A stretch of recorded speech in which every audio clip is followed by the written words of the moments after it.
Welcome to Frequently Speaking. This is your host, Max Wellness. Now, here on this podcast, we're going to start to break down words that we speak outwardly and how their vibrations create what we frequently see. So, welcome, Miss Shannon. Thank you. And Thanks for having me. Thank you guys for tuning in today to Frequently Speaking. I have Miss Shannon Sue, right? Mm-hmm. Yes. I'm like such a linguistic. I love it. She is a holistic practitioner, somatic coach, wonderful human being, therapeutics all throughout the body, throughout the emotions. She's so many different facets that I wanted to bring her on and really share this topic with you. And we're going to get into that. But before that, I want her to share exactly what brought her into this, into her multifaceted, ever alluring, continuously shifting and changing and forming being as I wouldn't even call you a therapist. You're like, what are those things that like pull those light things that like buzz all the mosquitoes, but they like bring you into the light and then they zap you with all this energy. It's like, oh, yes, whatever those things are. I'll That's take what that. it is. I'll take that. Without the killing though, because those things do kill the bugs. This is true, but as a human, you're not a murderer. So, right. So it's just the zapping of energy. Okay, I'll take that. yes, it is. It is the metaphorical zapping of energy that I feel like the stories you've told me and the interactions you've had with people is the same thing I've felt. And if I haven't conveyed that to you and expressed it to you, this is what I've always felt. Is like there's always just this burst of energy. It's within your laugh, it's within the articulation that you speak, the stories that you share, and just like your perspective on everything, which is what really evoked this episode, right? Is like bringing this together because it's like we want to share this. And, you know, even though we're joking and everything right now and keeping it very lighthearted, there is this aspect that we go in deeper with both of our practices. And this is really what I want to create this space for you to share exactly your not even your perspective, but your input and your approach to not only just your practice, but your lifestyle as well. So can you share? I mean, I've been blessed to know you for so long, but bless the people right now with a little bit of what got you into this, where you are at, and what is your general overlying approach?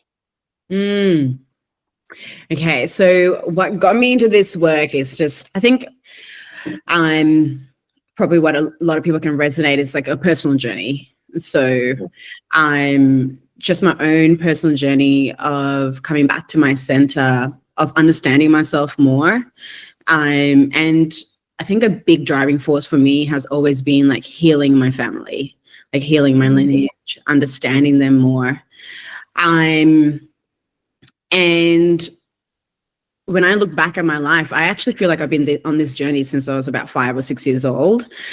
I remember being 6, 7, like riding my little bicycle around my neighborhood, and I would just always be having conversations with myself, always being like, oh, why did I do that? And why did I feel that? And what did that person do? And what da-da-da. So yeah, I've just always been in conversation with myself from when I was a kid. And then, so I feel like I've always been aware, but that awareness grows. And I think that's what we've got to keep space for always, is continuously growing that awareness about self and therefore the awareness of the world around you. And then, you know, when I was 18, I went into dance and entertainment, totally unplanned. And that was definitely a big ego shift for me. I think I went from being an extremely confident person that knew herself pretty well. And then only when I started in the dance and entertainment industry that I felt really activated about my self-identity, because I was suddenly in spaces where I had to compare myself to other people and where other people were being compared to me. So I think being in that entertainment and dance space where you're constantly on show and constantly seen, I had to dig a little bit deeper into the ego side. And I think prior to that, I was probably a lot more in my soul side because it was just connected to me. And now I had to be connected to the world and see myself through other people's eyes. So that was a huge shift for me. And then in my late 20s, I started to realize that I've kind of lost myself through that process. I think I was really deeply connected to myself. And then there was probably in my mid-20s that my focus went from internal to external. And in that space, I lost the connection, the deep connection I had for myself.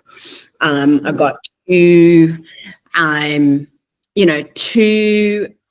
connected or making my choices from my ego self. And then in my late 20s, early 30s, I realized like I kind of had to burn everything to the ground in order to come back around. And yes.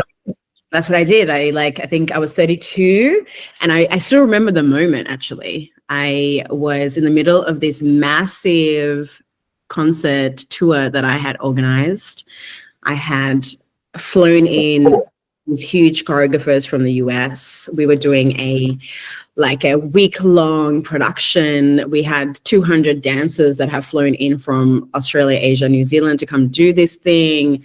It was huge.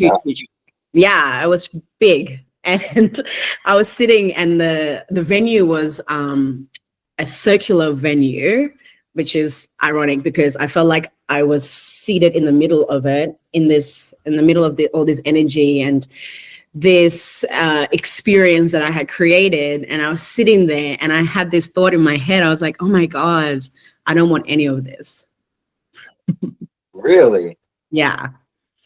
So, wow. Yeah, I still remember that moment.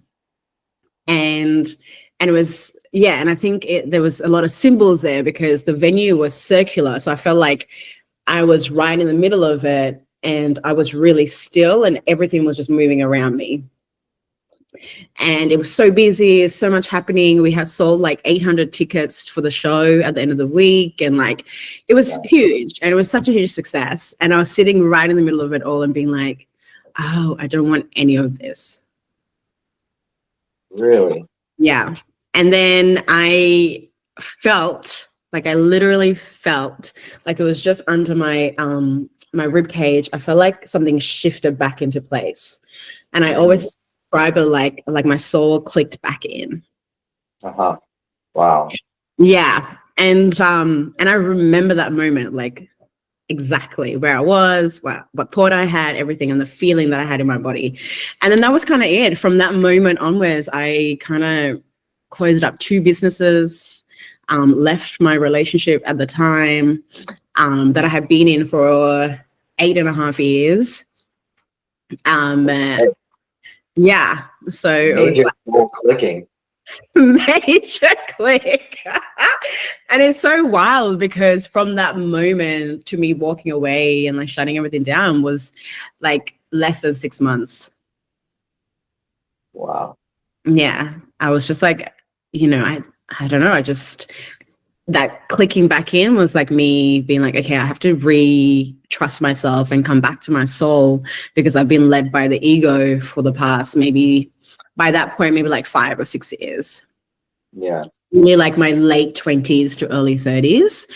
And I think the relationship that I was in at the time played a big role in that because, I think whoever you choose to be with, your partners, they either mirror you or they reflect you, and then you end up creating this interconnected experience. And my partner at the time was very externally orientated, very focused on money and monetary and I guess the things of the world. And I found that throughout that relationship, I was always battling it. You know, I was always like, no, I don't want this. No, I don't want that. I don't want this. Da, da, da. But it was always this battle. And then I think I had so much going on in my own personal life and my career that I was able to lose that focus. So I'd battle it, and then my focus would shift, and then I would battle it, and then my focus would shift. But once that soul clicked back in, I was like, okay, I don't want any of it. And when I said I don't want any of it, I meant the relationship as well. Whoa there. Yeah. And then I kind of went into this path of just getting deeper into understanding myself more and learning and educating myself. And I don't think anything is ever black and white, because when I look back, I've realized even through all my dance and entertainment experiences that I was creating, I was always bringing body, mind, soul into it.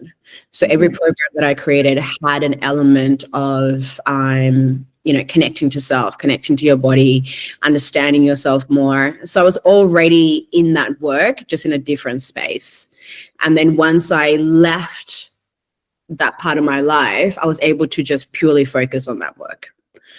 And because my whole life I have been moving my body, using my body as a form of expression, and my authenticity was deeply connected to it, it made sense for me to then move into somatic work. It's just what makes sense to me. Right. I already understood the power of the body, and I understood the power of being connected to the body. So the more I learned about the nervous system and trauma and did the education around what type of therapist I wanted to be, that was definitely just the most authentic, connected space that I wanted to be in. Right. Wow. Yeah. So that's it. Wow.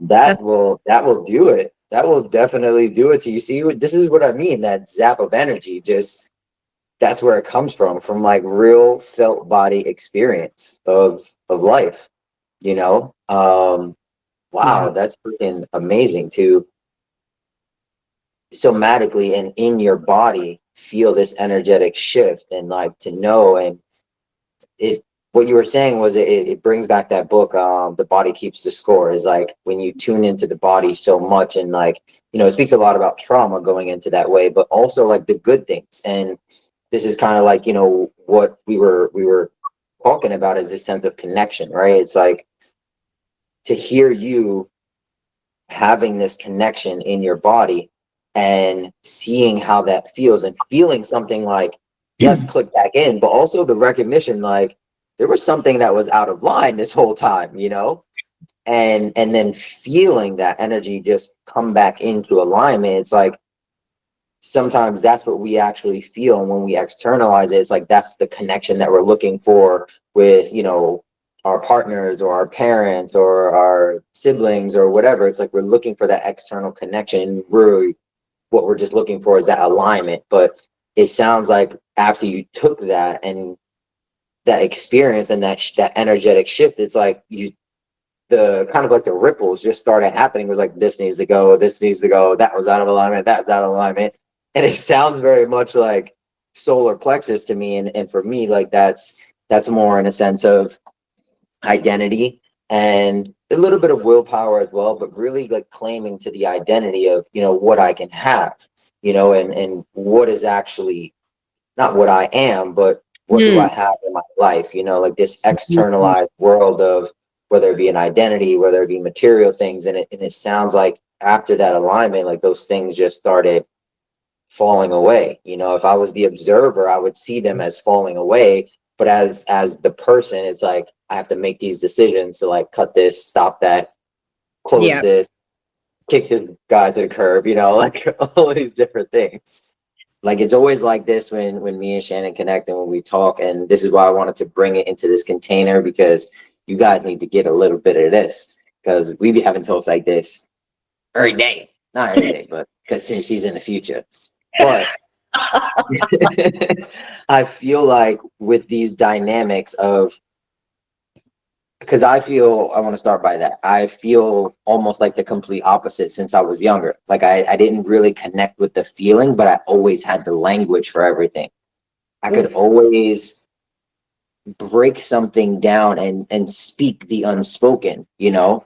But it took all of these years to like feel that. So I see these like two polar opposites in us, and it's like this is really what I wanted to bring to a lot of our conversations, because it's really about that polarity. It's this polarity that we always experience. We experience it within ourselves, we experience it with others. And if we don't have that awareness that this interaction and this relationship is happening, it's like, one, how can we heal? And I'd say healing in a context of moving forward and evolving and reconnecting and remembering, because Mm. everybody has their own definition to healing, and it's like, you know, what meaning do you create with that? But we're not going to go there. But this, how can we, if we don't have that awareness, right? Like, how can we actually see this conversation that's happening? You know, when we come in contact with, you know, a partner or a parent, and we can't really see that dynamic that's happening, but if our body's feeling it and we can't find the language, it's like, where is that mind heart coherence, right? And I feel like this is really what's about to happen in this conversation, because what we're going to be bringing about is these two core things that really struck up a deep conversation with both of us. And we were just like, we need to birth something. We need to create this. The people need to hear this. And it's really about that deep sense and that urge and that almost yearning for connection that we all need, that core value for connection, but also that sense of craving. Mm. And as you were saying, you know, as being a central nervous system coach and understanding how the central nervous system is, and, you know, with my work in the central nervous system, I always tell people it comes down to two things. Like, your central nervous system only knows two things: up and down. That's basic layman's terms, you know, before I get into all the details. But it's either you're in a survival state or you're in this thriving state, you know? And when you have that deep core value of connecting, whether it be with a human, whether it be with a talent, whether it be with your purpose, whether it be with safety, whatever it is, we Mm. have that connection, whether it be God, you know, Mm. it's like I yearn for that connection. But then where do we get that aspect of when we start to numb ourselves, and how we can come back to ourselves from that craving? Mm. When we start to begin to crave things rather than connect to things, it's like, that's where I feel like with me when I was younger, right? It's like my connection was through the intellect. It was like, I'm going to break things down because I can say it. But it was also like when I didn't really come to understand the environment that I was in, and people couldn't understand what I was saying. Even though I was saying it so eloquently, so clear, they don't have that language. So it's like, it sounds like for you with your background, it was like you had that feeling, but it's like, how do I articulate it? So then it's like, for me, I started feeling that craving, not in a sense of I'm craving to connect to them. It was like, I crave that connection to more, that connection to the feeling. And Mm. I feel like that is another piece of the fuel that kind of perpetuated me into getting into therapeutics, getting into wellness, getting into, you know, massage and training and all the different things. But I know that this is my passion. So when I start to look at this, it's like we're all experiencing it. So if you have ever wondered, or if you're ever in a position that you feel like you're in this survival state and you're maybe numbing yourself because there's not that connection, or you're craving, you know, relationship, or you're craving religion, or you're craving food, whatever that central nervous system reaction is, we're going to kind of go through this very slowly in a concept of what actionable things you can do, also coming from a position of the feeling aspect as well as the articulation, so that you can have verbiage around this, and you can also have this emotional intelligence to connect deeper to those emotions. So whatever person you are, Mm. definitely stay tuned and keep listening to this, because there's going to be some key gems in here that we're really going to break down, and we're going to make it fucking fun. Because yes, we are both professionals, but on a real, like, we're goofy as hell. So because it really comes down to that, right? It's like when we're coming to this healing aspect and we start to look at these deep set things, it's like if you can't have fun with it, it's like, yeah, Right. the work isn't meant to be hard, you know. It don't gotta be just digging, working all day in the field, you know. It's like, no, let's look at it and be really fucking honest with ourselves and really say, no, this is me. I'm numbing myself, or I'm harming myself, or this is where I need to take accountability and be serious, be an adult with yourself, but also integrate that inner child. And this is where I want to ask you is like, in that desensitizing, right? Like, what does that do to the inner child? That's going to be my first question to you. Okay. Before I answer that, I just want to touch on what you said about the, not taking it seriously. I agree with that. I think joy has to be a part of any journey that you take because it's integral to the human experience. I don't believe that any type of work that we do or any relationship, anything needs to be in suffering. The more that we can lean into joy, the more that we can lean into that human experience of being on this earth and being in this world and not having to feel like this work has to be something that's painful and harmful. And as far as the desensitization goes, yeah, I mean, as kids, we learn to do that as a form of protection. Right. So the nervous system is constantly looking for two things. It's either looking for the ability to detect threat or it's looking for connection. Both of those things are needed for survival. Okay. Yes. And yeah, we went and we broke that down.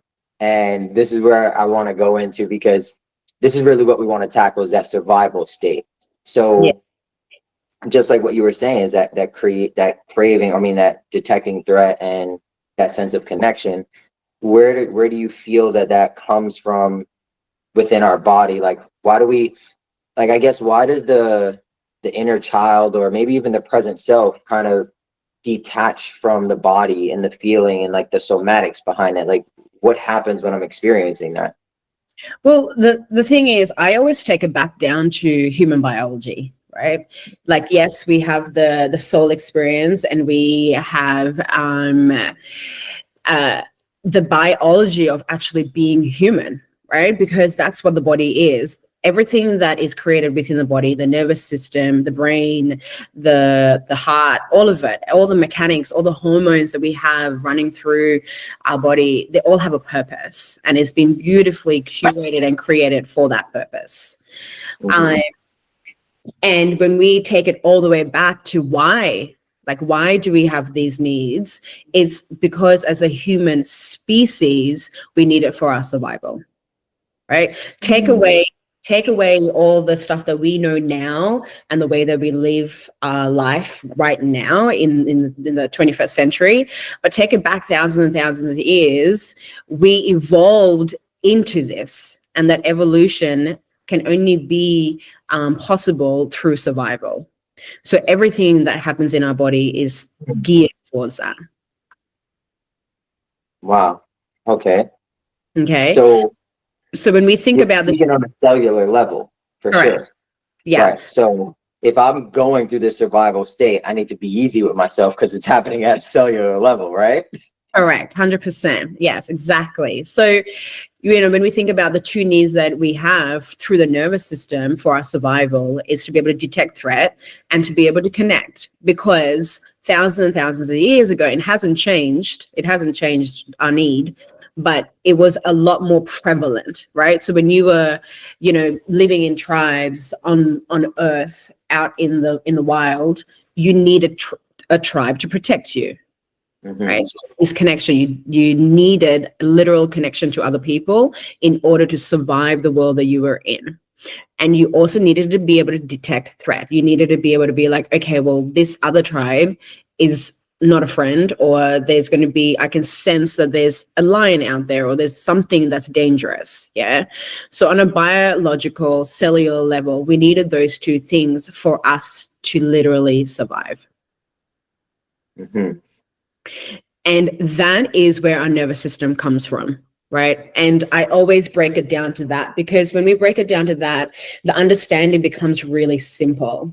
We as humans, because our mind is so incredible and we're able to create these stories, we attach things to the nervous system. We attach things to our cravings. We attach things to our needs. But if we take off all those layers, we come back to the basics of being a human, is that we need connection and we need to be able to detect threat in order to survive, period. Mm-hmm. So when you bring it down to that level, then you really understand why the nervous system works the way that it does.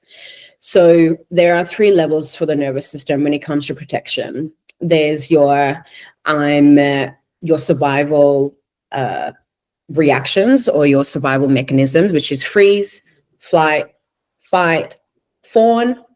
And then they've also created a new one, which is flock. Oh, like you just run into the crowd like a goose? Okay. So you don't run into the crowd, but you wait for the crowd to do something before you do. Ah, okay. Okay. Yeah, it makes sense, right? So say, for example, someone falls over right in front of you, or there's a car accident, there's going to be a lot of people that are like, are you gonna do something? Should I do something? Right? So that's that flock mentality. So, all right. So this is interesting. And this is why I love talking to you, because you go into like all the newest research, since you're like a day ahead of me, and I'm just like stuck in the Stone Age. And I'm like, okay, well, that person is just basically frozen. Like that's another, for me, it's like culturally, I see that as like the freeze. Like I don't like to complicate things. I'm like, it's freeze or you're gonna fight. Like one of the two. Mm-hmm. And then I know that there are others, like how they can be expressed. And I think just coming back to what we were saying is about like how that survival state, and we're only talking about this container of like survival state, where the central nervous system comes from, is like, right, when we detach from the body, whether it be physically, emotionally, culturally, whatever it is, like, so what I'm hearing is that, okay, this central nervous system, which is like the electricity in my body that's sending the connection from my mind to the rest of my body, on a cellular level, it's been programmed from my ancestors that were running from saber-toothed tigers and lions of tigers and bears, oh my. And now when I see my partner, leaving the dishes out, or texting, going into the room and texting, and that trigger happens, it's activating those cells, and it's activating that detecting a threat, like saying, okay, this is a threat, like to my relationship, to my safety, to whatever. So it's like all of these programs start coming out. So I see it in those different aspects. And then you're saying that the effect is you get one of those, now it's 5 reactional states, right? Correct. You have reactional states to a stimuli. Yeah. Uh-huh. So the stimuli could be, yes, your partner, covers the phone while they're messaging. So you're like, uh-oh, I'm detecting a threat here. Like, right. Are they cheating? Are they doing whatever it is, right? Right. And then you go into whatever your survival mechanism is when you detect a threat.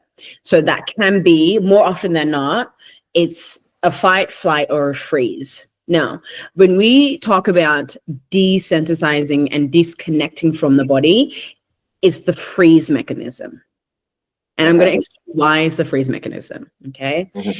The reason that it's a freeze mechanism is because your freeze mechanism is when your body goes, not only am I under threat, which is bad enough, but my life is going to end. So it's gone from I'm in danger to my life is under threat. Okay. So, and now, just to be clear, is this for men and women? Men and women, yes, human beings. Okay. Women, although, have a higher percentage of a freeze response. Hmm. Right. And I feel like that makes sense. And this is something I used to actually address when I was teaching women's self-defense. And it really came down to capability. Like they physically felt incapable of protecting themselves. They physically felt like they didn't have the ability to stop. So it went into like powerlessness and, you know, rewriting those things. So we would work on the physical abilities so that that started to dissipate. And, you know, in my head, I'm like, okay, it's central nervous system. I wasn't really looking at the reaction of like, oh, you froze, but I would hear these stories, you know, of, you know, friends of mine being on the train and, you know, some bum or some weirdo was like, you know, touching himself or whatever. And like, they were just frozen. And in my head, like as a man, I was like, you didn't do anything, like whistle, blow, like punch, scream, nothing. And to really come into that compassionate heart space to really open up and say, wow, like this person doesn't have the capability. So their central nervous system just goes into that reaction of, I'm going to stop. So now when I hear you saying that, it's like that life threatening, I guess, signal that says that. It's like now at one, as men, we can start to see this freeze response. We definitely have freeze responses as well, but to look outside of ourselves and see it in that aspect, that it does come into capability. It does come into what we are able to do and what others aren't, you know? And I will go as far as to say yes, it does come down to capabilities, but it comes down to experience, right? So oftentimes our response as adults, which response we go into majority of the time, is established when we're kids. Okay. And when you think about a little girl, right, I'm more often than not, everyone around them is going to be bigger, right? It's going to be bigger, stronger, etc., etc. So I know girls I grew up with they were bigger than me. but it's like, you know, when women or little girls are going up against, say, a man, their freeze response is going to be the one that comes up first or most predominantly, because more often than not, as little girls, you can't fight your way out of it. You can't fight your way out of it. So you freeze. And now the thing about the freeze response is when you go into a freeze response, what's happening on a biological, physiological sense is the nervous system has gone into, I'm no longer in danger, I'm under threat, which means I could die.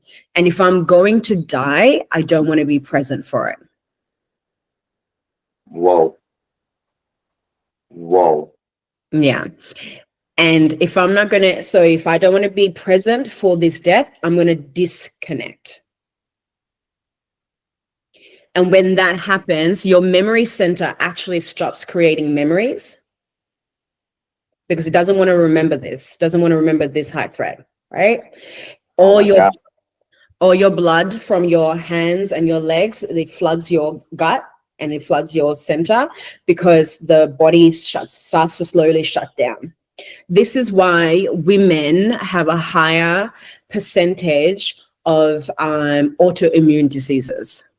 So autoimmune diseases is your body attacking your body because it feels so under threat.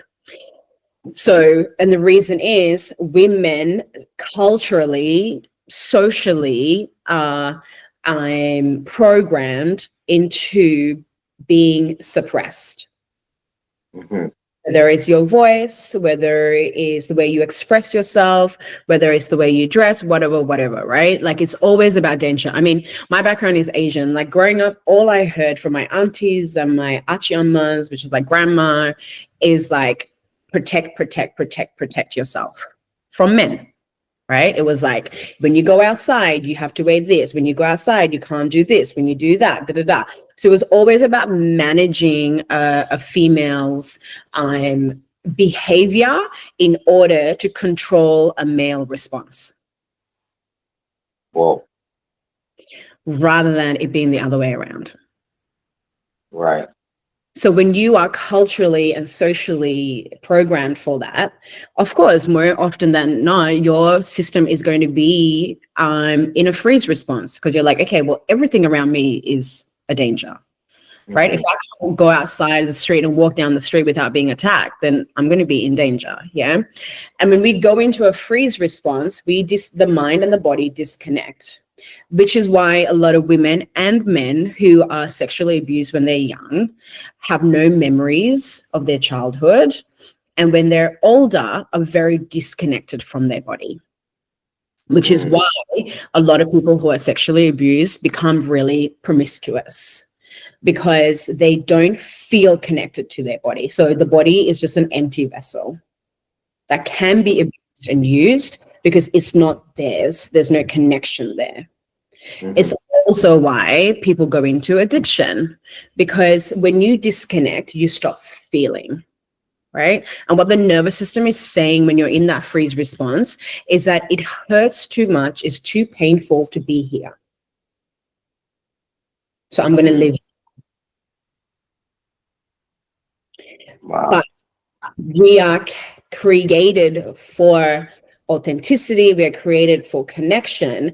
So now there's these two opposing forces that are fighting within you, right? The parts of you that deeply want to be seen and heard and connected, and the parts of you are really fearful of that, because every time you've connected to something, every time you've been seen, every time you've been heard, it has come with a threat. Mm. So now your two core needs as human, to be connected and to be able to detect threat, become one and the same. So it gets a little bit murky. How do you separate the two? Right. That's the question.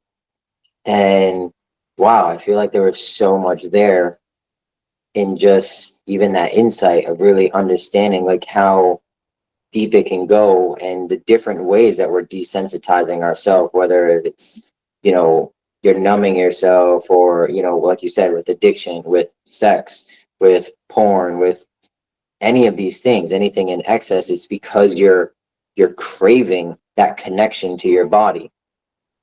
Mm. And that's why like this, I mean, this topic right here is like to really get a discernment of like what that craving is and what that connection truly is, and to really, like you said, these two things become one and the same. It's like, can we peel them both from each other and like see, okay, I'm craving this right now, or am I connecting to this? And I Mm. feel like just like this deep compassion for those that are craving to connect to their Mm. body. So it's like to have both of them together, it's like I'm either overeating or I'm over exercising or I'm dating around or you know, doing all this excess to feel in the body. And I hear that so much because that is my perspective of what desensitizing is. It's like we think, you know, you automatically have that idea of what desensitizing is. I've looked at it as it can go both ways. I can either have this sensitivity level that is, you know, very in the middle and there's a balance to it. And it can go this way by meaning that I'm just shutting off all the senses and I'm desensitizing by numbing. Or it can go the opposite way where you were so overstimulated, like you said, with the culture, protect, protect, protect, protect, protect, that I protect so much that I disconnect. Right. So it's like you have this scale of what desensitizing actually is. And if we don't have that awareness of like, which side of the scale am I on? Was I desensitized by being stimulated so much that I'm Right. disconnected from my body, you know? And this also goes with, you know, sexual addiction as well, especially like masturbation. When you're continuously doing it in excess, then you don't have that connection back to the body again. It's like I have to work my way back down. And the same way that if you don't feel comfortable in your body, or, you know, whether it was sexual Right. abuse and you had that checkout, it's like, then I just turn off all the systems. So Right. I see that in that sense. And I feel like that drives me to the next question of how do how does the body interpret like what's happening to us and what we're doing? Mm. Good question. Um, So unless you're connected deeply to your body and you have an understanding of it, those two things become one and the same. Mm-hmm. Right? Like you aren't able to discern what's happening to you and what you're creating from your own actions unless you are deeply connected to self. Mm-hmm. And the first step is that awareness, is to be able to like see yourself as if you're watching yourself and to notice the choices that you're making, and understanding where you're making those choices from. And I always go back to biology, right? I always go back to the way that the body is created, because it leads to compassion. Because when we don't understand what's actually happening in our body and happening in our brain and our nervous system, we go into judgment. We're like, okay, well, I'm just doing this because I'm an idiot, or I'm just doing this because of that, or whatever, right? But when we, again, strip it all the way back, that discernment is hard for us to make because we make 98% of our choices from our subconscious mind. Mm-hmm. And the subconscious mind is directly plugged in through your brainstem into your nervous system, right? So everything that you're pressing up or pushing up is coming from the subconscious mind. So your nervous system is inputting and taking in all the experiences that you're having throughout your life from when you were a child. And it's things that are happening to you more often than not when you're a kid. Yeah. And then eventually, because the awareness is in there, the language is in there, you start to do things and make choices from that subconscious wiring. So now, where is the line between what's happening to you and what you're doing? Mm-hmm. Oh, I love that. I love that. And I feel like you said, it's kind of like, within your, I believe it's in the cerebellum, but it's kind of like this middleman between your mind and your body. And it's that middleman. It's like, if that middleman is a dick or it got programmed terribly, it's like, it's going to send mixed signals, or if there has a kink in it, it's going to send mixed signals, so this is why, we're always talking about the children and like telling that we need to put this into our children at a very young age, because that subconscious mind. But it's like exactly what you're saying is like, when those experiences happen to you, because when you're a young child, it's not happening for you. That's not the case. It's that when we've experienced that trauma and we've taken all that world has conditioned us, because we're coming into this world pure beings, and now I'm seeing more conscious parents, allowing the children to do their own thing, trying to have that non-involvement and, just kind of be there. And like, the less involvement I have, like the better, but just trying, and then they're working through their own things. But it's like, when those conditions have happened to us, now that we're older, that awareness comes in and we're aware of this subconscious stuff. And it's like, this stuff is not serving me. Oh, okay. These things, and then we tell ourselves, now these things aren't happening to me, it's happening for me so that I can learn a lesson, because it's all repeated patterns from our past. We've been repeating those patterns and playing out that subconscious thing that happened to us when we were younger. And now we're just in a state of either self-criticism, judgment, shame, guilt, blame, all of these things that we're projecting into our reality to live this world. And our central nervous system is responding to it. It just responds. Well, in this case, reaction, until you slow down. And this is the position that I take with, with my clients and the sessions. And also I do this with myself consistently, is like figuring out, like you said, these coping mechanisms. You have to find out and really identify and acknowledge, what is my mechanism here? And this is a practice of, these higher faculties of discernment, and say, okay, what is my mechanism when this thing happens? If I know that this line of, so to give some kind of background, right? Like, when it's coming from your center, you have a behavior, then you have a habit, and then you have a behavior, you have this action, then you have this habit. And it's like, that's how this thing echoes out. But if I'm always consistently just, I need better habits, then you're only focusing on that. You're not focusing on the action. Okay, then you start changing the action. Okay, well, that's not working. It's like, oh, well, I want to change this behavior. The behavior hasn't changed because the behavior starts up here. So it's like, in order for us to really reel ourselves back from not judging ourselves of the terrible habits we have of, you know, getting McDonald's at 2 o'clock in the morning, or the actions that we're taking by ghosting our, you know, our girlfriend or our ex or whatever, or the behaviors that we have of like talking bad to ourselves. It's not any of those things. It's to recognize, what are my steps? How am I acting out into the world by slowing down? Whether that's in the breath, whether that's meditation, whether that's going to the ocean, you know, experimenting with plant medicine, breath work. What There's so many, like there's a plethora of things to figure out how am I expressing? What is this programming in this middleman?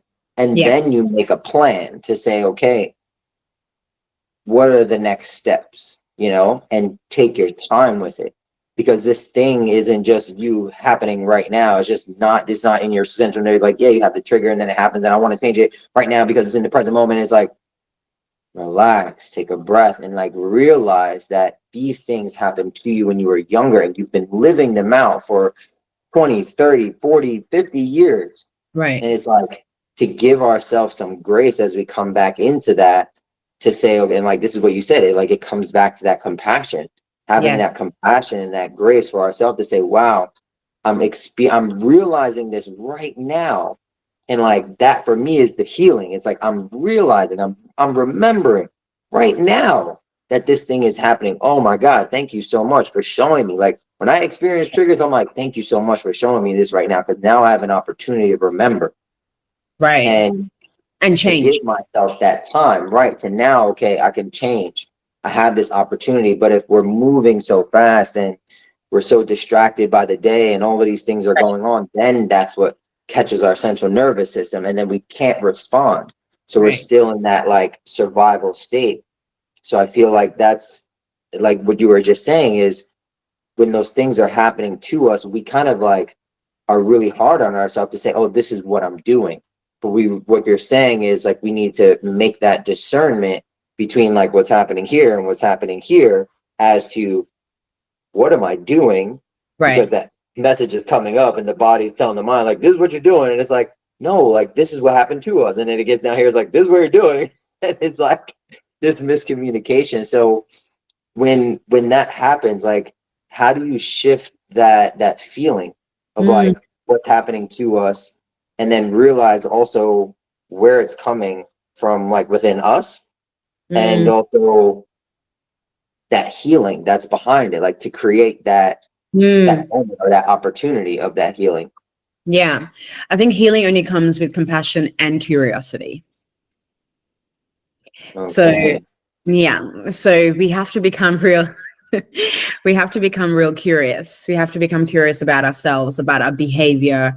And it's what you were saying before as well. Like when you get triggered, that's you being curious, right? You're like, oh, what is this trigger telling me?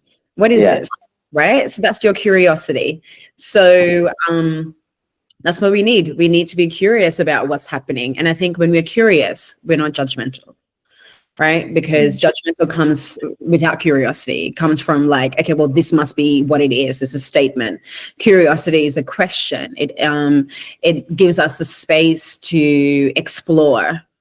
And I think that's what it needs to be. I think this healing journey needs to be exploration. I have a theory that I call the Goldilocks theory. And it's like, you know how Goldilocks, like she went in. Of course. I am Goldilocks. Like, come on. That was actually my childhood nickname. When you told me this the other day, yeah. I meant to tell you that I had a friend in on my block when I was younger, and he used to call me Goldilocks. That's hilarious. That's so yes, let's go. I'm all for it because I'm with it. I love this theory. Okay, so that's what it is. You know, it's like she went into that house and she was curious. She was like, this is too hot. I'm going to try this. I'm going to try that. That's too cold. This is right. And I think life has to be like that. And oftentimes we become so judgmental because we tried the one that's too hot. And instead of going, oh my gosh, I tried the one that's too hot. I don't like it. Let me try this. We go, oh my God, I tried the one that's too hot because I'm an idiot. right? Or because I don't know, or because I'm this, I'm damaged, da da da. It's like, okay, well, no, you just tried it. It wasn't right for you. Put it down, continue. And I think we just get so stuck as soon as we try something, it doesn't work out, all this judgment comes up. But if we're curious, we can go, okay, well, I tried this drink. It's too hot. I'm going to move on to the cool one because I'm being curious about this experience.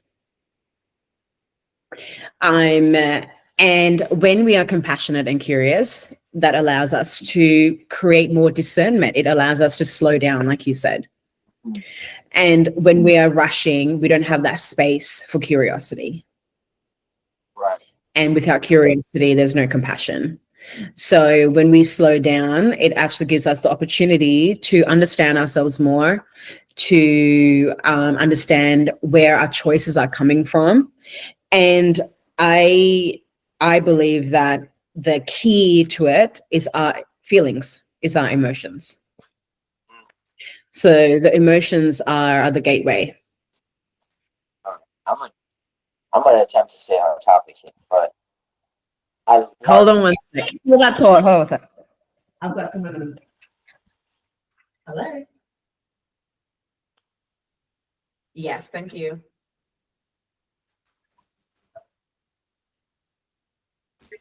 Sorry, go.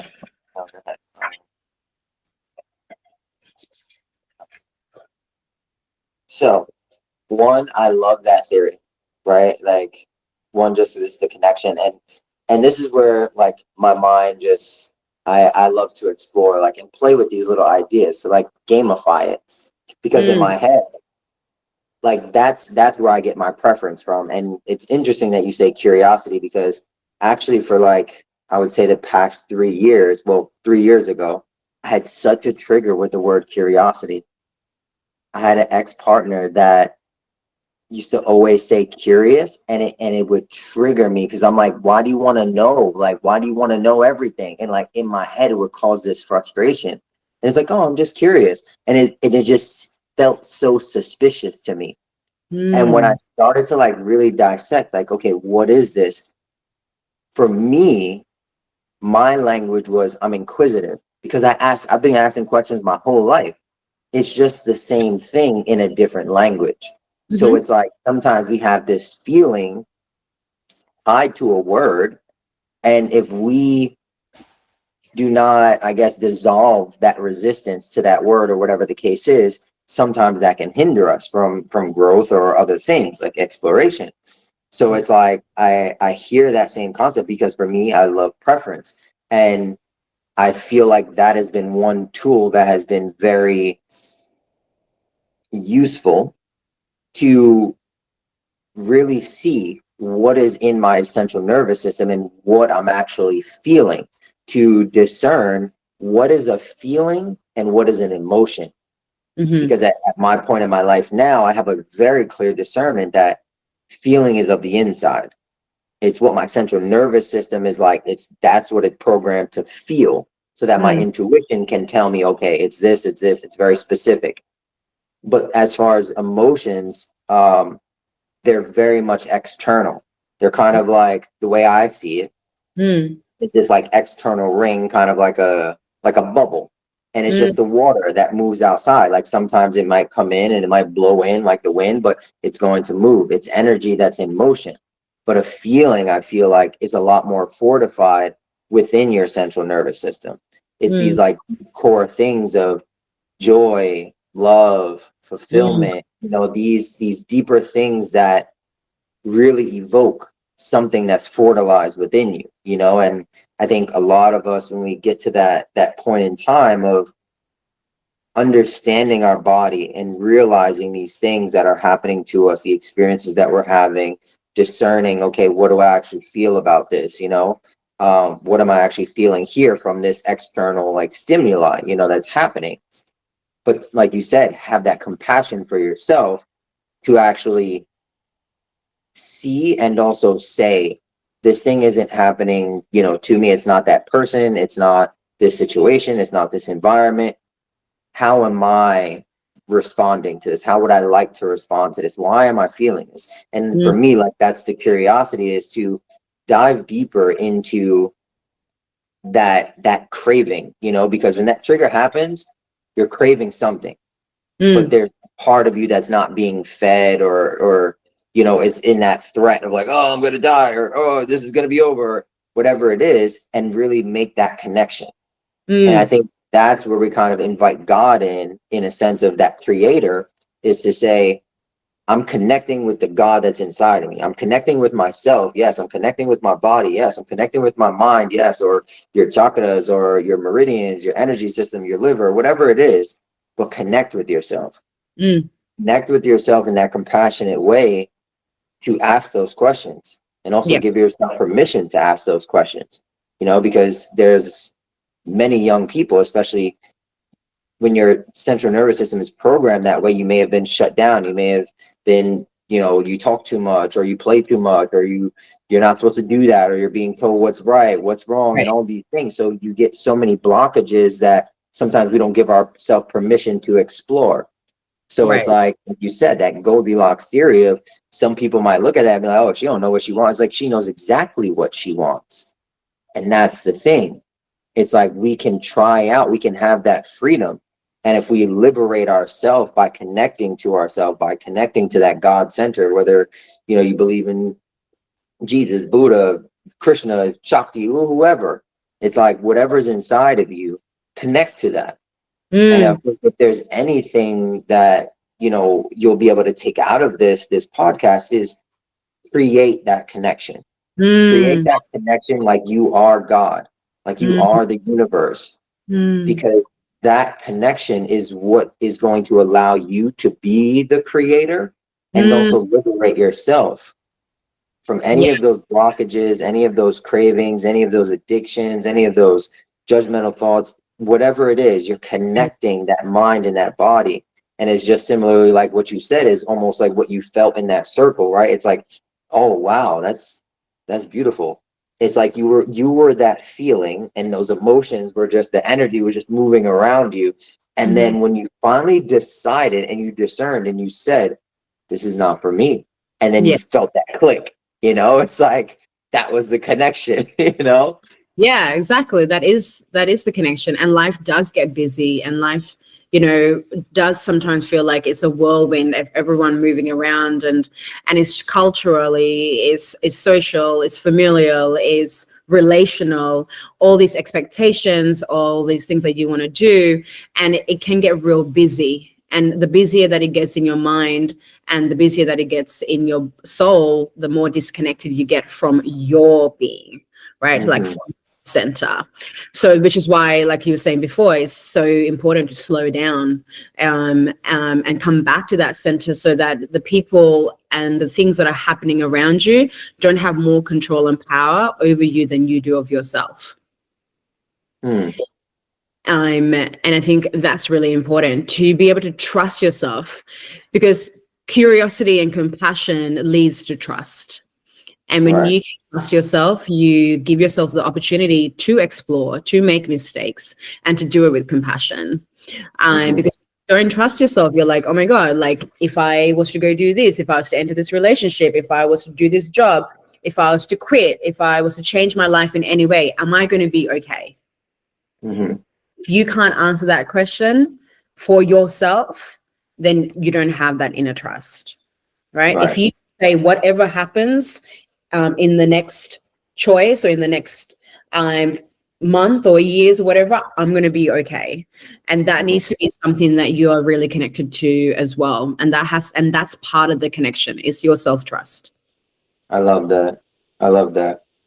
Yes. And that's such a huge thing. I mean, I can't even explain to you, and I'm sure you 100% know that, which is why it's coming up, is a lot of times that, like, that's where that trust has been broken, you know, or it's been fractured or shattered. And, you know, it's really up to us to piece that together. And I think it's really, you know, this kind of comes into, I don't know if anybody else can relate to this, but I kind of weigh myself. There has been times where I was very critical about that, in a sense of, this is my responsibility, you know, and like, I'm the only one that's going to be able to do it. And taking this, you know, very strict and very, I mean, it built my discipline, like, like a mother, but it really drove me into this sense of like, whether it was, you know, a best friend of mine for 16 years lying on me and sending me to prison for 3 years, to break a trust like that, the question that was always in my heart, and it wasn't really a question, it was like almost a feeling. It was a feeling because it never shifted. It was like, I have a choice here to stop trusting everybody after that and become, that was the changing thing for me. I'm going to become distrusting, or I can continue to be trusting. And I didn't want to give that up. So it's like, I think sometimes when those things happen to us and we take it as, oh, this is a lesson, this is how I need to be, and we allow it to move us out of that center and we go off in that trajectory, it's like that thing just knocked you off of your center. Right. Rather than you absorbing it and being compassionate about it and giving it back to the world, that is a response. And I feel like that is where, as adults now, we're able to do that, and we're able to embrace it more and say, okay, like, I'm either going to be reactive and like react to this thing that just happened and go in this direction and take the long route, or how do I hold into that thing with a regulated central nervous system, transmute it and send it back like as a response. And I feel like that, when you give yourself that slowness, when you give yourself that compassion, when you give yourself that awareness, like we've been talking about this whole time, and you connect to yourself, you give yourself more ability to respond. And for me, that is what responsibility is. It's like you're taking responsibility for this thing that you set out, because you are at the center of it all. But you're not taking it on like, oh, I did this to myself. Oh, this is my fault. Oh, I'm the one that's doing it. It's like, how do you take that in with love, you know, and be compassionate, that saying, okay, this ripple that's coming back and I'm experiencing this trigger, this X, this pattern, this whatever. Oh, that's mine. And I'm going to take that and I'm going to transmute it because I am love, and I create that connection. I'm going to send that right back out. So now it's nice and smooth and you start to still your own waters, you know, and this is just the Pisces in me that, you know, gets poetic about it. But I feel like that's the fun part, you know, for me, is like visualizing this process that I go through, you know, when I experience it. It's a very visual thing for me, you know, so I feel like that is a part of that question of like, it starts to pose this thing, right? Because now you're talking about trust, right? And some people I know is like, oh, well, I don't really, how do I trust myself? What do I do? And you want that, like, you're that solution oriented, you know, kind of thing. But if we kind of shift the perspective into like a goal oriented, right? And we look at the process, what would you say is that forgiveness of ourself to really, I guess, integrate that past, like those things that happen to us? How do we integrate that past, but also take responsibility? Like how does one do that, whether if it's somatically, with their, you know, inner child integration? How would you recommend somebody do that? Yeah, I mean, it's interesting that you say that, because that's part of the work that I do with my one-on-one clients, is that we go back into we allow whatever big emotion that they're feeling to lead us to the story that emotion is attached to. The story or the experience that emotion is attached to. And then we go into that experience, we go into that memory, and we find the compassion in that memory, we find the inner child in that memory and that experience, and we literally just sit with it. We sit with the emotion that inner child was feeling in that time, and how the person, the adult, is feeling in this moment. And we're able to give that version of them what they needed at that time. And I think that's what it needs to do. And that's what I was saying before, is like everything comes back to our emotions. I think emotions are our signal. I always compare it to like the petrol signal. What do you guys call it? You don't call it petrol. What do you call it? Gas. Gas. Gasoline. Like Petrol. You say petrol over here, it's like petroleum jelly. Like, is it Vaseline? Yeah, that's for something else. We call it petrol. Yeah. Okay, so gas. I guess you can call it gas. So the Stick signal with the in petrol. say petrol. The signal in the car tells you, hey, something is wrong, right? Uh-huh. It tells you, hey, something's wrong with the car. Like you need to put some gas in. And if you ignore it, you're going to break down. And if you break down, now you have created more chaos, Mm-hmm. right? Well, the car is broken down. Now you got to get in contact with someone to come and help you. Oh my God, now my phone is out of charge. Da, da, da. Like it's just like flows and flows and flows. And there's like creating chaos after chaos after chaos. But if we just pull back and we listen to that first signal and we go, oh, hey, something is wrong because it's literally flashing in my face. Let me pull over, let me stop, let me figure out what I need to do, right? And that's what emotions are. So the simplest answer to your question is we have to become very aware of our emotion and we have to be able to name it. Mm-hmm. Yes, I love that. Because First of all, I love that framing of that, and I'm gonna borrow that. I'm gonna borrow okay, that. I ain't gonna steal it. I'm gonna borrow it. I'm gonna give it back one day. definitely stealing But it. I think that is such a perfectly good frame is to like see that, right? It's like when we're experiencing those emotions outside, it's just something that's showing you something. But it's like as humans, oh wow. If you are in that survival state and you are craving connection so much, sometimes you connect to the emotion. Mm, And when you connect to the emotion, you get attached to the identify. It's like, I am angry. I am frustrated.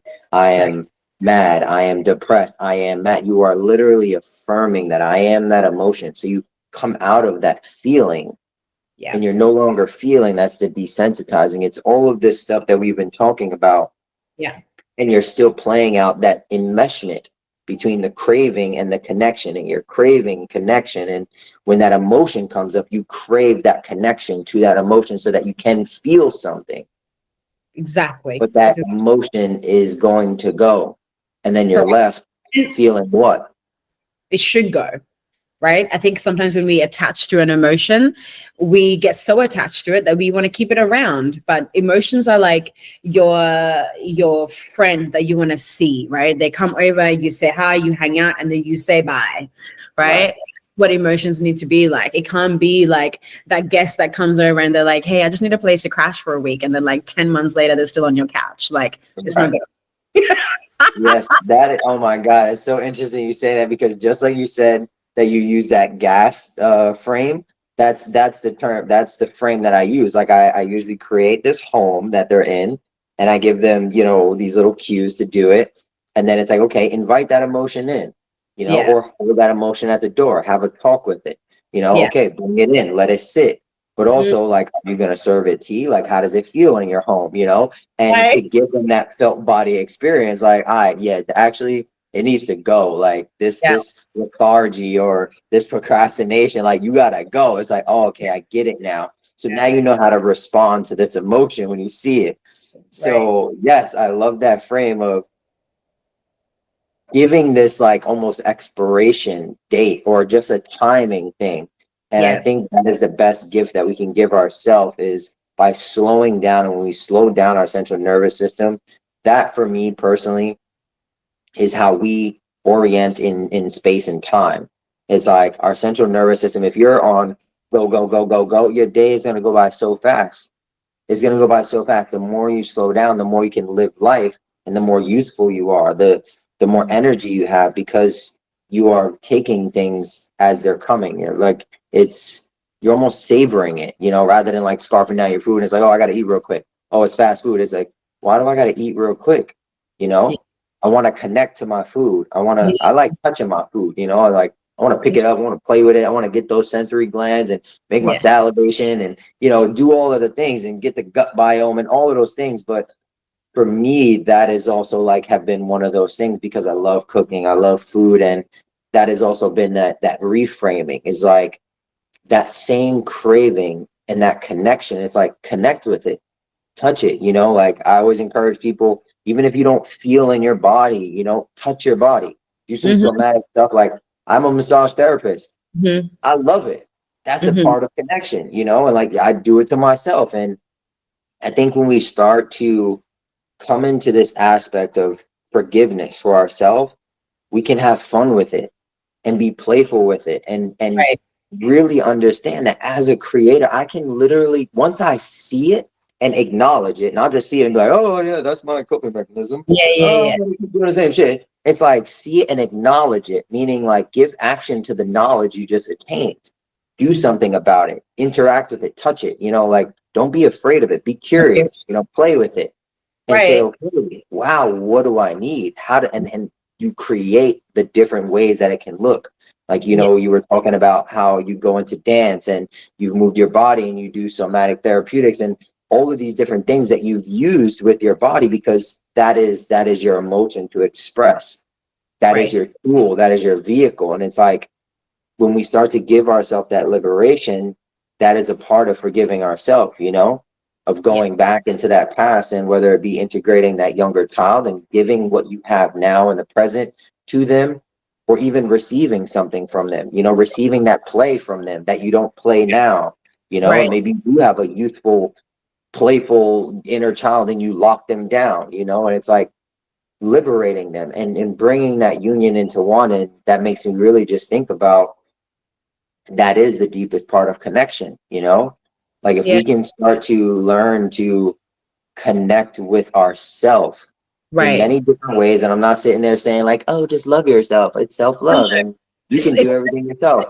it's through Right. creativity, it's through expression, it's through moving your body, it's through walking, it's through sunlight. It's like there's so many ways in order to connect to yourself. And through that Mhm. connection comes self-love. I think too many people talk about attaining self-love. It's like, but people don't know how to attain it because there's the way to attain it. It's not something that's tangible, right? It's something that's felt. you Yes. you have to be able to go through that feeling in order to get to that self-love. And yeah, like you said, it's you can experience that connection in lots and lots of different ways, but I think the issue is that we live in a society that tells us that our connection has to come externally, right? Like from Mhm. when we're kids, we're always like, the questions that people always ask is like, how many friends do you have at school? Like, who are you gonna marry? Who do you have a crush on? Or do you have a boyfriend? Do you have a girl? What are you gonna do? How old do you want to be when you get married? How many kids do you want? So it's like all these like external connections that keeps being reinforced, when Mhm. true connection has to begin from within, and that Mhm. leads to authentic connection externally. Yes. And that has to be the pathway. It can't be out in, it has to be in out. And then the outside world is created through your internal connection. And I think this is what leads a lot of people into addiction, is because they don't have that internal connection. So they feel less than. And because they're not connected to their emotion, that's what addiction does. Addiction allows you to either not feel something or feel something, right? Mhm. A lot of people say, oh, when I drink, I get to feel fun and excited, da, da, da, da, right? Or when I take certain drugs, what I get to feel is I'm disconnected. I don't want to feel this pain and da, da, da, right? So there's like either side of the coin, but at the end of the day, what you're doing is not sitting with it. You're trying to either create it artificially or trying to, ignore it. Yeah. And the more you sit with yourself and being able to create that connection to self, all of that goes away. And I work in an addiction and rehab center, and I talk to women who are at risk of homelessness due to violence at home, right? And the interplay between romantic relationships and familial relationships and addiction is insane. They're like one and the same. The disconnection in a familial way, or in their community or society, leads them to choosing romantic partners who are also disconnected, are unhealthy, aren't great for them. So now what they've done is they've built a life and a community out of people that are not right for them, that are harmful for them. And then they go, okay, well, this must be what I deserve. Right. And then the Right. pain that they feel within that space, they go, well, I don't want to feel this pain anymore, so let me just turn to something. And we live in a world where we place things as bad or good, right? So it's like, okay, addiction to alcohol and drugs is bad, but addiction to work and working out and, you know, looking good is And good. coffee. Right, correct. Like all these things. So it's like we place certain addictions into good and certain addictions into bad based on what we get rewarded for, right? Mhm. And that That's is, the I think, reward system. Yeah. the reward system. So we get rewarded for certain things. So we want to chase that high through that.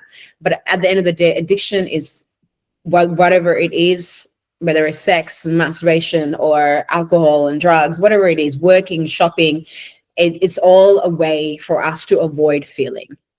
Right. So the Right. more we feel, the less we'll have, less addiction we'll have in the world, right? The more Mhm. connected we are to self, the less addiction we'll have in the world, and less desensitization of our being. Yeah. And I think it's really important that people know that, again, when you strip it all back and you look at your biology, look at your physiology, there are certain things that's happening in your body that also rewards you for certain behavior, right? So every time you feel disconnected, the body goes, oh my God, I don't have oxytocin, which is the connection hormone. I don't have enough of this, but I need this. So a shortcut to that is dopamine. Mhm. Right? So then we chase things that give us that dopamine hit. But dopamine is highly addictive because it is a chase and it is a shot of dopamine, and then it has a really harsh drop. Mhm. So we're constantly on a high and then it drops. So then we have to chase that high. Whereas oxytocin is a really low addiction. There's pretty much no addiction because it's a slow release, right? And it's all about connection. It's all, and you can get, like we were saying before, you can get oxytocin from a hug, from petting a dog, from a conversation, from eye contact, from getting a massage, all these things that are that fill you and make you feel connected. But the more Mhm. connected we feel, the more we chase dopamine. And I think because the things that oftentimes we chase with dopamine gets rewarded, right? There's a high reward for it. Right. And so then it just becomes a cycle of addiction. Oh, yes. I love it. That it was so eloquently pieced together, and like understanding this full cycle, how we come back around to the beginning of this sense of what connection actually truly looks like, and even back down to the biological cellular level that's happening with the chemicals in your body. And it's Right. like, give yourself that grace, because when we're looking at being on, Instagram, or, being on social media, eating, sex, whatever you are doing right now, when you take that full cycle and you come all the way back around to the beginning, it's like really understanding that there's no difference between whether you're addicted to shopping, or you're craving shopping, or you're craving cocaine. It's like it's still affecting you at a chemical level. Doesn't Right. matter if you're craving, survival, or you're craving pride when, you're back with our ancestors, or you're looking at that sense of threat and that connection from, you know, being in community now, going to brunch. It's literally the same thing happening. And if we can see that wider perspective, and to really look at ourselves and how small we are, and say, wow, Mm. I am a fractal, but how am I showing up for myself right now? And what is an actionable step? And like really rest into that freedom to say, you have that choice now, and to break the cycle, to not continue in something two-dimensionally cyclical, but start to create a spiral to move forward into a direction that you're choosing, and continuously grow in that way. And this is exactly like what you said in the beginning, is to move forward, you know, to start to see ourselves and live in this joy. And move forward in your life, but with that fun, because when we're seeing this craving and we're craving that connection, we start to dissect it and break it down and allow the feelings in. And sometimes, yes, it can be overwhelming, but trust and know that once you slow down, it's going to take its time. And this thing incrementally has happened over thousands and thousands of years, and you're just experiencing it now. Just be happy that you have community, you have this connection, you have this podcast, you have people that are around you, you have, the dog in your apartment, you have your next door neighbor, you have whoever, but also understand that when you start to crave the connection, if your only connection is coming through digital, or your only connection is coming through, going to the club or whatever it is, step back and take that responsibility to look at your life and really be honest with yourself and really give that to yourself in a compassionate way and say, what do I need here? And connect with yourself. So I feel like a lot of what we went through here, I feel like that can definitely pour into like another 4 hours of just really breaking this down and going into it. But we're gonna milk you guys and bring you in to the next episode that we're gonna come around, and we're gonna choose on one of these topics, because I really love having Shannon here and just diving through all of this. And we continuously have conversations like this, and like we get deep. And even though you a day ahead of me, I catch up. You're a little bit slow. That's okay. Exactly. I'm a little finding Nemo. But I have no problem swimming in your wake, and you're just always like a breath of fresh air. Like I said, that zap of energy and just everything that you bring to the table, how you eloquently just put things together in such grace. It's like, it is literally like watching you dance with the words, and I see how you connect the somatics to this type of work. And I just love that you have such a community around you. You're so impactful. So I want people to know like where they can find you. I'm pretty sure a few people fell in love with your accent. Like, where can they find your social? How can people look for Shannon and connect with you?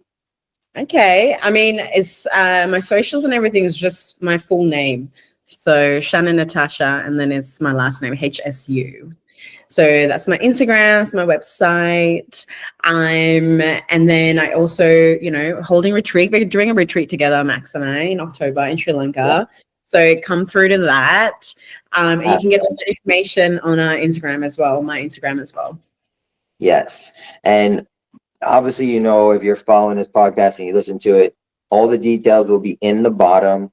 And you're always, most likely, if you're listening to this, me, you're following me on Instagram too. So shout out to you. And I appreciate all your support for following this page and really tuning into these theoried hearts that I really like to bring into this, and this true healing that comes from just being a fucking normal person, and not having pills and, PhDs and all this crazy stuff, but to really connect to an actual person and to really break it down and sip on his tea, like how we would be doing. So if you are also interested in coming to Sri Lanka to enjoy our wellness retreat, drop a comment below and we can send you all the information for that as well. But for now, we are encapsulating, closing this beautiful container. Thank you so much, Shannon, for showing up in your lovely orange headdress, in all your beauty and all your splendor and all your intelligence. I love it. I love it. I love it. Let it pour on me. And I hope it's poured on all of you. And hopefully you took something from this and bring more connection into your craving. And let's keep moving forward, people. Let's keep frequently speaking what we frequently see. I'll check y'all next time. Adios. Bye. If you like this episode and would like to explore more perspectives like this with me, as we get a bit more intimate and intricate look into our internal vibrations, Be sure to tune in to next week's episode and subscribe for more. Until then, keep frequently speaking what you frequently see.